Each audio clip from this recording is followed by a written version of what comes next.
My fellow Americans, I'm speaking to you tonight from behind the resolute desk in the Oval Office. In this sacred space, I'm surrounded by portraits of extraordinary American presidents. Thomas Jefferson wrote the immortal words that guide this nation. George Washington, who showed us presidents are not kings. Abraham Lincoln, who implored us to reject malice. Franklin Roosevelt, who inspired us to reject fear. I revere this office, but I love my country more. It's been the honor of my life to serve as your president. But in the defense of democracy, which is at stake, I think it's more important than any title. I draw strength and I find joy in working for the American people. But this sacred task of perfecting our union is not about me. It's about you, your families, your futures. It's about we, the people. We can never forget that. And I never have. I've made it clear that I believe America is at an inflection point. One of those rare moments in history when the decisions we make now will determine our fate of our nation and the world for decades to come. America's going to have to choose between moving forward or backward, between hope and hate, between unity and division. We have to decide, do we still believe in honesty, decency, respect, freedom, justice, and democracy? In this moment, we can see those we disagree with not as enemies, but as fellow Americans. Can we do that? Does character in public life still matter? I believe I know the answer to these questions because I know you, the American people. And I know this: we are a great nation because we are good people. When you elected me to this office, I promised to always level with you, to tell you the truth. And the truth, the sacred cause of this country, is larger than any one of us.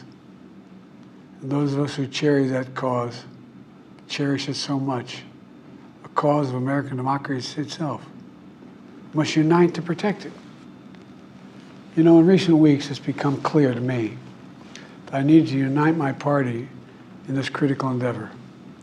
I believe my record as president, my leadership in the world, my vision for America's future, all merited a second term. But nothing can come in the way of saving our democracy. That includes personal ambition. So I've decided the best way forward is to pass the torch to a new generation. That's the best way to unite our nation. You know, there is a time and a place for long years of experience in public life. But there's also a time and a place for new voices, fresh voices, yes, younger voices. And that time and place is now. Over the next 6 months, I'll be focused on doing my job as president. That means I'll continue to lower costs for hardworking families, grow our economy. I'll keep defending our personal freedoms and our civil rights, from the right to vote to the right to choose.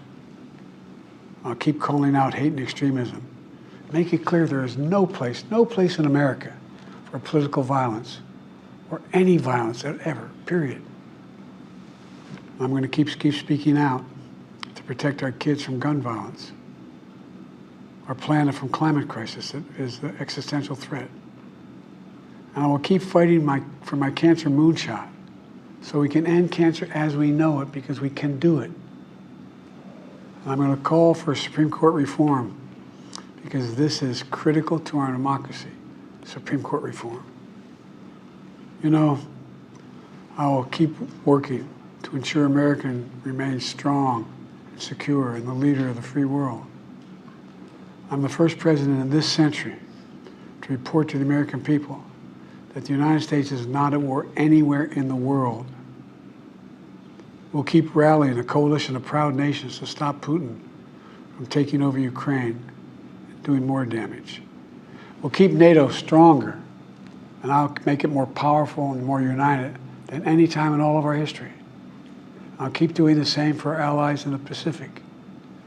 You know, when I came to office, the conventional wisdom was that China would inevitably surpass the United States.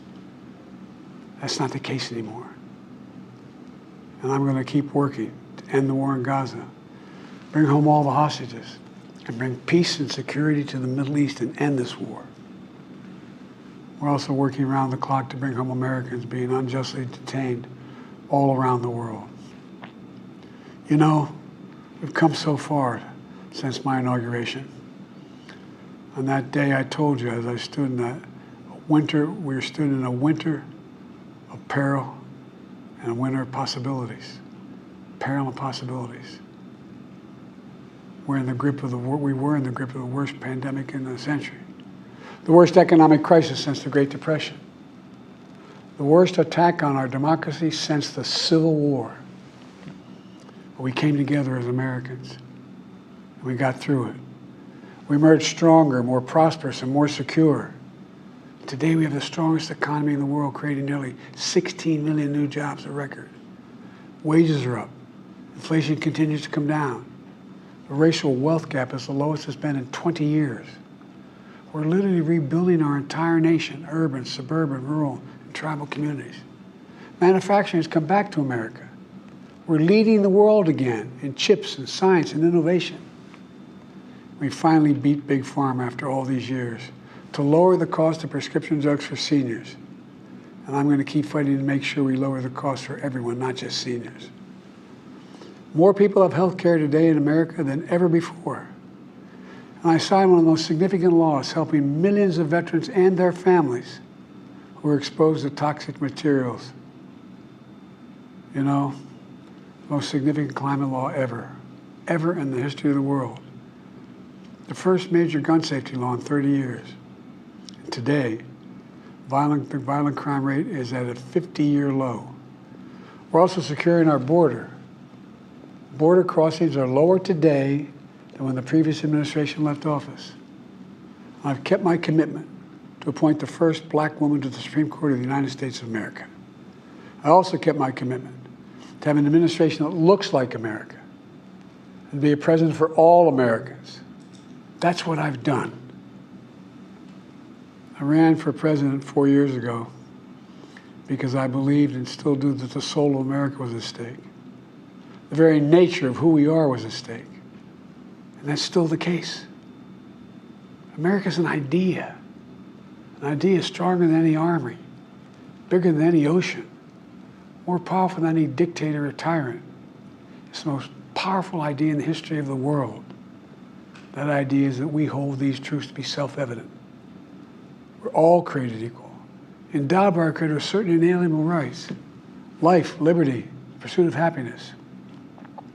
We've never fully lived up to it, to this sacred idea, but we've never walked away from it either. And I do not believe the American people will walk away from it now.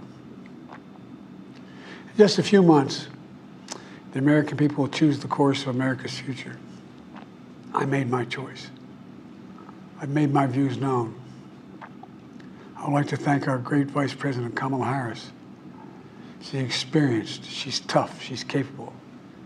She's been an incredible partner to me and a leader for our country.